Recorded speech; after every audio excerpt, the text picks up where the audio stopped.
This is Prism Cat Books. I'm Steph Shangra. This is Freya. And this is Moonblood Meetings, the second half of Chapter 3. It didn't matter. Nothing excused setting all his warriors on the two of them. And no matter what, Madoc was his shield mate, his brother, and his truest friend. Can't you see? Madoc sounded puzzled. I think I'm just drained bad from before, Tyrel improvised. Working out what had happened needed to wait. Then stay behind me. I wish we had something for you to eat. Or that other flask of beer. So do I, Tyrel said feelingly. The legs of a ghost warrior appeared through the hole. Madoc attacked, ignoring the arrows that came down on both sides. The curved blade of the Sika hooked around one of the legs, and as their owner screamed and tried to retreat, one lower leg fell downwards instead. There was no blood, only a kind of viscous stretching between body and leg, like melted cheese or honey, which finally parted. No one else tried to come through the hole in the roof, though they could hear the enraged voice of the chief, muffled by the walls, but presumably driving his warriors onwards. That bought them a breathing space. The next assault was on the door itself, with a battering ram. The wood splintered and fragmented, exposing most of the interior of the barracks to the archers, even though the warriors clearly couldn't step across the line of oil and herbs. Bunks, Tyrel said, trying his best to stay out of the line of fire. The bunks were heavy, not meant to be easy to move, but they flipped one up on end and shoved it over to cover the door, then two more flanking it, just to make sure there was no crack an archer could aim through, and a fourth across the ends of those three, just to make them even harder to displace. A longer silence.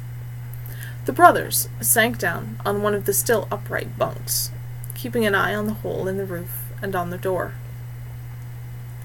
As it stretched on longer and longer, Tyrel found himself dozing, leaning against one of the bunk's vertical posts.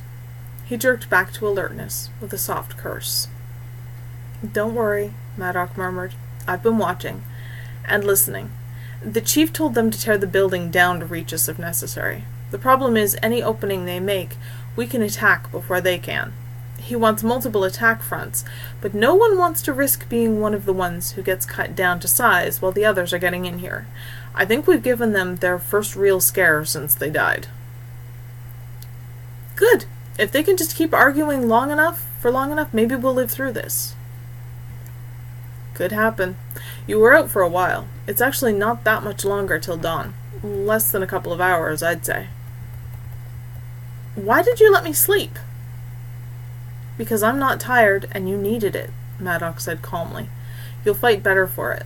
I don't think they're going to let us go without at least one more try. Yeah, you're probably right.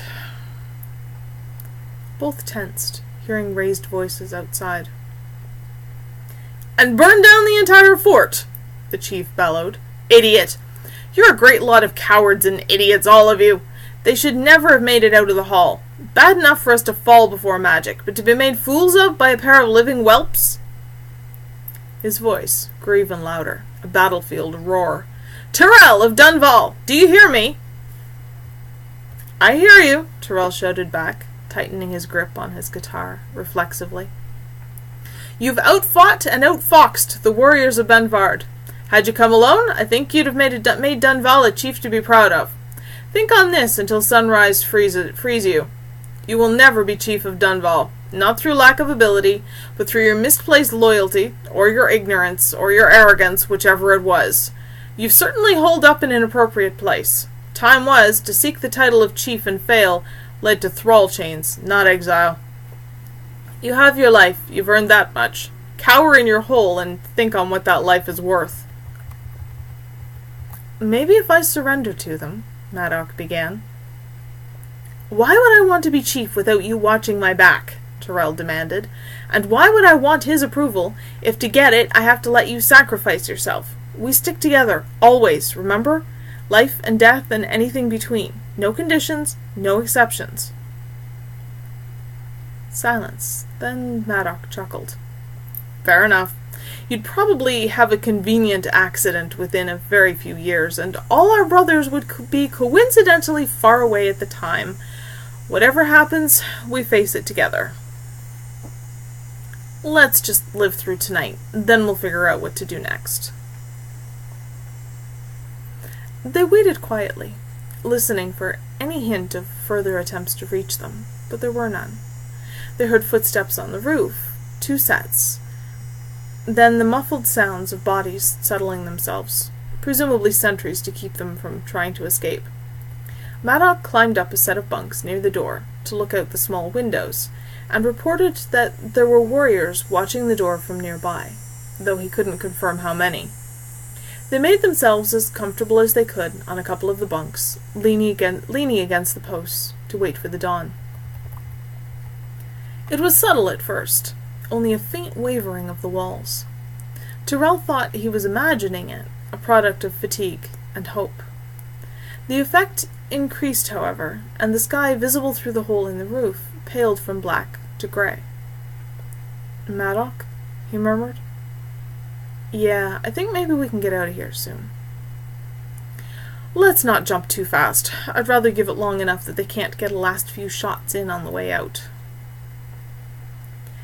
As the sun climbed higher, they abandoned their seats on the bunks, which were beginning to feel less than secure. The walls wavered, parts of them turning more and more translucent, revealing the gaping damage left by time. Tyrel tentatively reached out to touch one of the vanishing walls, and his hand passed through it with only mild resistance. It's like pushing through water, he said. I think we could get out the gates now. Then let's, Madoc said, checking that he had his sicca and the nearly empty flask of oil that had saved their lives.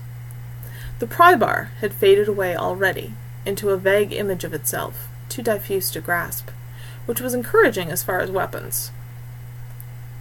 The door was a little tricky, since parts of the bunks they had used as a barricade were still real, and they were inclined to splinter and crumble under rough treatment. They got enough of it moved and broken down to be able to climb over it and push the door open. There were human shapes within the fort still, but they were misty and indistinct, and all but transparent. With intense relief, the brothers hastened to where they had left their packs. Damn, my Qatar's gone, Tyrel sighed. Could be anywhere in this dump, and we don't have time to search for it. It would be just like them to throw it down a well or something.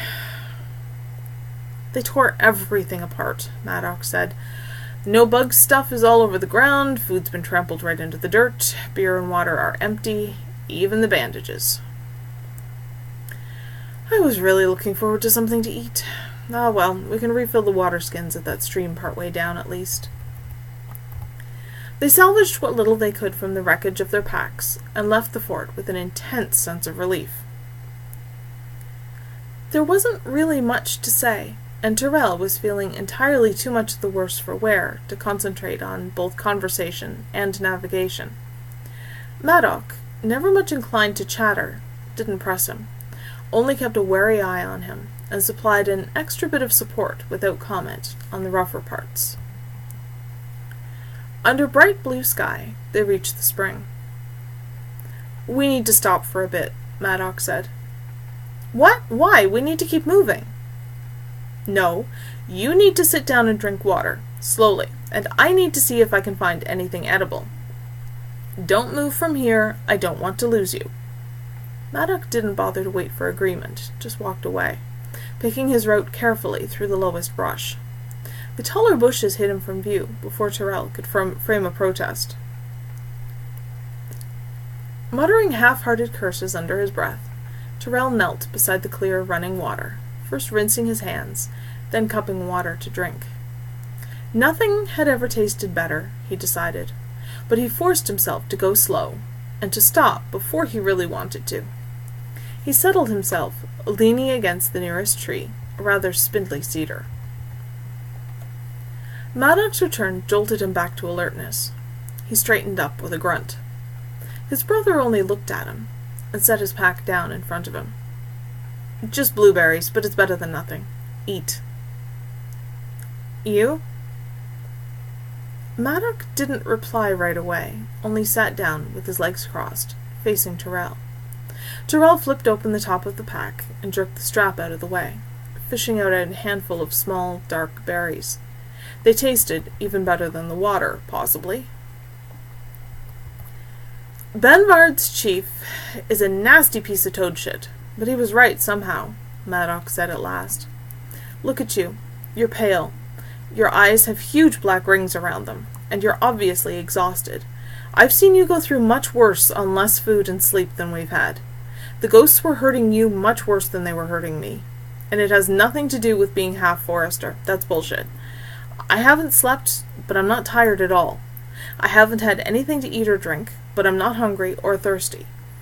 I tried a few berries while I was picking them, and they taste fine, but I just didn't feel like I needed them. And there's this. He held up his hands, palm up, showing the lacing of fine scratches left by the brambles.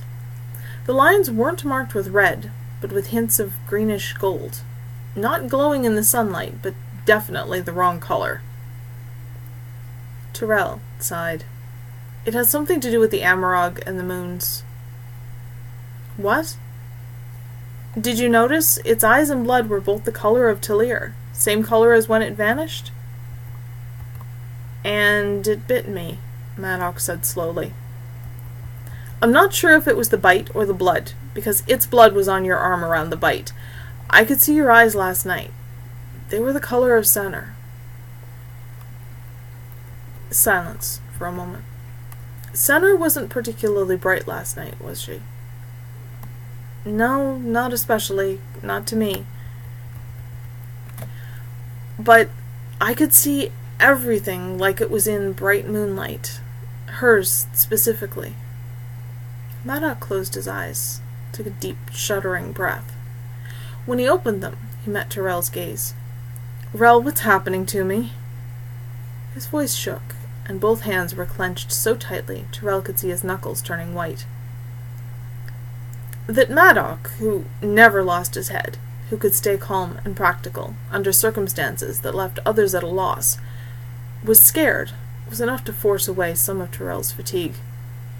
I don't know, he said honestly. We'll find answers somewhere. Maybe there's a way to undo it. So far it hasn't been anything bad. It got us attacked and almost killed. That wasn't it directly. We can't stay in Dunnval anyway, right? We'll go tell them that I failed to get approval, we'll grab our gear, and we'll start looking for answers. Everything's all a mess right now, but we'll get it sorted out. There's more to the world than the forts and the towns. He mustered up a smile. Hey, at least I get to eat all the berries. Madoc stared at him, then rolled his eyes, some of the fear fading. Greedy. Well, finish them and we can get going. Actually, I don't want to eat them fast. How about I eat while we're walking? He filled both water skins, tossed Madoc one with his own empty pack, and stood up. With Madoc's pack, now Tyrel's, arranged so he could easily reach the berries, and the water skin slung at his side, he gave Madoc an expectant look while nibbling on berries. This was going to be a long hike. They might as well get started. Thanks for listening, and we'll see you next time for Chapter 4.